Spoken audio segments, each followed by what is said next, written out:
എല്ലാവർക്കും നമസ്കാരം. ജോസ്മോൻ ക്ലിക്സിൽ എൻ്റെ വീഡിയോ കാണിച്ചപ്പോൾ ഞാൻ ഈ കാറിനെ പറ്റി വീഡിയോ ചെയ്യുമെന്ന് പറഞ്ഞിരുന്നു. കുറച്ച് തിരക്കായി പോയി, അതുകൊണ്ടാണ് ഇത്രയും വൈകിയത്. അപ്പം ഇന്നത്തെ ഈ വീഡിയോയിൽ നമ്മുടെ കുഞ്ഞിൻ്റെ ഈ കാറിൻ്റെ ഫീച്ചേഴ്സൊക്കെയാണ് ഞാൻ കാണിക്കാൻ ഉദ്ദേശിക്കുന്നത്. അപ്പോൾ നമുക്ക് വീഡിയോയിലേക്ക് പോകാം. അപ്പോൾ ഈ കാറിന് 2 മിററുണ്ട്. ജസ്റ്റ് ഒരു ഷോയ്ക്ക് വെച്ചേക്കുന്നേ ഉള്ളൂ, ഇതിനകത്തൊന്നും കാണാൻ പറ്റത്തില്ല. നമുക്കിങ്ങനെ ഫോൾഡ് ചെയ്യാം, അതുപോലെ ആവശ്യമില്ലെങ്കിൽ പറിച്ച് മാറ്റുകയും ചെയ്യാം. പിന്നെ നമുക്ക് ഇതിൻ്റെ ഡാഷ്ബോർഡിലേക്ക് വരുമ്പം പുതിയ വണ്ടികളിലൊക്കെ ഉള്ളതുപോലെ തന്നെ ഇതിനുണ്ട് ഒരു പുഷ് ബട്ടൺ സ്റ്റാർട്ട്. അല്ലാതെ താക്കോല് പിടിച്ചിട്ടുള്ള സ്റ്റാർട്ടിങ് ഇല്ല. അപ്പോൾ നമുക്കിവിടെ പ്രസ് ചെയ്ത് കഴിഞ്ഞാൽ വണ്ടി ഇങ്ങനെ സ്റ്റാർട്ടായി റേസിങ്ങിൻ്റെ ശബ്ദം വന്നു. അത് കഴിഞ്ഞിട്ട് നമുക്ക് ഇതിനകത്ത് ഓടിക്കണമെങ്കിൽ ഒരു ആക്സിലറേറ്റർ കൊടുത്തിട്ടുണ്ട്. പ്രസ് ചെയ്ത് കഴിഞ്ഞാൽ പോകും. പുറകോട്ട് പോകണമെങ്കിൽ റിവേഴ്സ് ഉണ്ട്. റിവേഴ്സ് ചെയ്യാൻ വേണ്ടി ഈ ഒരു സ്വിച്ചിങ് മാറ്റിക്കഴിഞ്ഞ് പ്രസ് ചെയ്താൽ പുറകോട്ടും വരും. ഓക്കെ, അപ്പം വേറൊരു റെഡ് കളർ ഒരു സ്വിച്ച് ഉണ്ട്. അത് മാറ്റിക്കഴിഞ്ഞാൽ വണ്ടി മുന്നോട്ടും പുറകോട്ടും ഇതുപോലെ മൂവ് ചെയ്തുകൊണ്ടിരിക്കും. അപ്പം പിള്ളേർക്കൊക്കെ ജസ്റ്റ് ഒരു ആട്ടുതൊട്ടിൽ ആടുന്ന ഒരു ഫീലാണിത്. പിന്നെ നമുക്ക് ഇങ്ങോട്ട് വന്നു കഴിഞ്ഞാൽ കുറേ പാട്ടിൻ്റെയൊക്കെ സ്വിച്ചാണ്. ഇപ്പോൾ ഞാൻ പ്രസ് ചെയ്യുന്നില്ല, കാരണം പാട്ട് കേട്ട് കഴിഞ്ഞാൽ ചിലപ്പോൾ കോപ്പിറൈറ്റ് വരാൻ ചാൻസ് ഉണ്ട്. പിന്നെ നമുക്കിവിടെ USB പോർട്ടുണ്ട്, പാട്ട് കേൾക്കാനായിരിക്കും. പക്ഷേ ഞാൻ ഇന്നേ വരെ ഇത് ചെക്ക് ചെയ്തിട്ടില്ല. അപ്പോൾ ഈ കാർ ഏകദേശം ഇപ്പം വാങ്ങിച്ചിട്ട് 4 മാസമായി. ഇതിലായിട്ടും വലിയ കുഴപ്പമില്ല. സ്റ്റിയറിങ്ങിൻ്റെ ഒരു സൈഡിൽ പ്രസ് ചെയ്താൽ നമുക്ക് പാട്ട് കേൾക്കാം, മറ്റേ സ്വിച്ചിൽ പ്രസ് ചെയ്ത് കഴിഞ്ഞാൽ ഇതുപോലെ ഹോൺ അടിക്കുന്നതും കേൾക്കാം.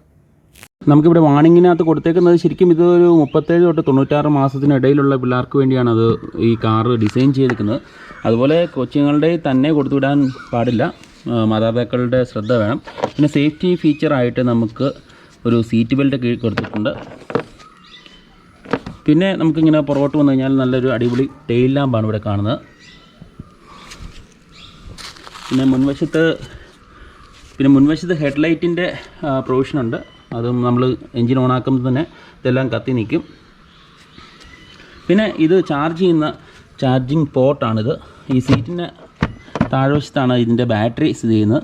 അപ്പോൾ ഇവിടെ നമുക്ക് ചാർജ് ചെയ്യാം. ചാർജർ ഞാൻ കാണിക്കാം. നമുക്ക് ഈ കാർ ഓപ്പറേറ്റ് ചെയ്യാൻ വേണ്ടി ഒരു റിമോട്ട് തന്നിട്ടുണ്ട്.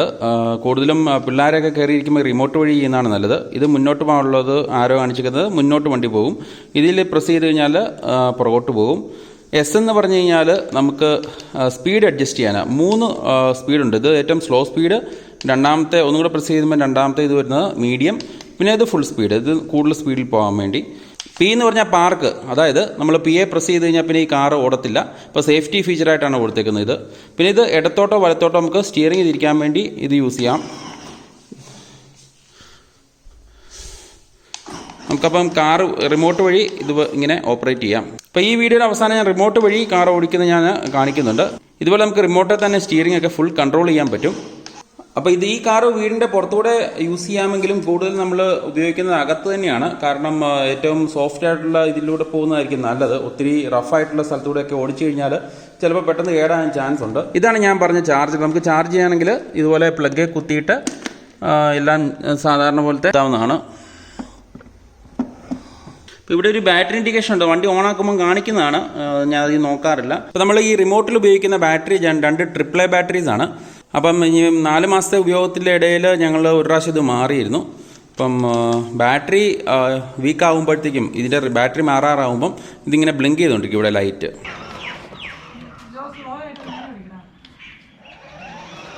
ഈ കാറിന് ഏകദേശം 30 കിലോയൊക്കെ സേഫായിട്ട് എടുക്കാൻ പറ്റും എന്നാണ് അതിനകത്ത് പറയുന്നത്. അപ്പം എൻ്റെ കുഞ്ഞും ചേട്ടൻ്റെ കുഞ്ഞും രണ്ടുപേരും കൂടെ 30 കിലോയിൽ താഴെ ഉള്ളൂ. അപ്പം ഒത്തിരി ഓവർ വെയിറ്റ് ഉള്ളവർക്ക് ഈ കാറ് ഉപയോഗിക്കാൻ പാടാണ്. ഞാൻ മുൻപ് വീഡിയോയിൽ പറഞ്ഞതുപോലെ കൂടുതലായിട്ടും ഞങ്ങൾ വീടിനകത്ത് തന്നെയാണ് ഈ കാർ യൂസ് ചെയ്യുന്നത്. ഇടയ്ക്ക് വല്ലപ്പോഴും പുറത്തിറക്കാറേ ഉള്ളൂ. പിന്നെ ഇത് വാങ്ങിത്തന്നത് എൻ്റെ വൈഫിൻ്റെ ഫാദർ, അതായത് എൻ്റെ അമ്മായിയപ്പനാണ്. എൻ്റെ കുഞ്ഞിൻ്റെ 1ാമത്തെ ബർത്ത്ഡേക്ക് സമ്മാനമായിട്ടാണ് തന്നത്. അപ്പോൾ ഇതിൻ്റെ വില നിങ്ങൾക്ക് അറിയാൻ ആഗ്രഹമുണ്ടെങ്കിൽ 10,000 രൂപയായി.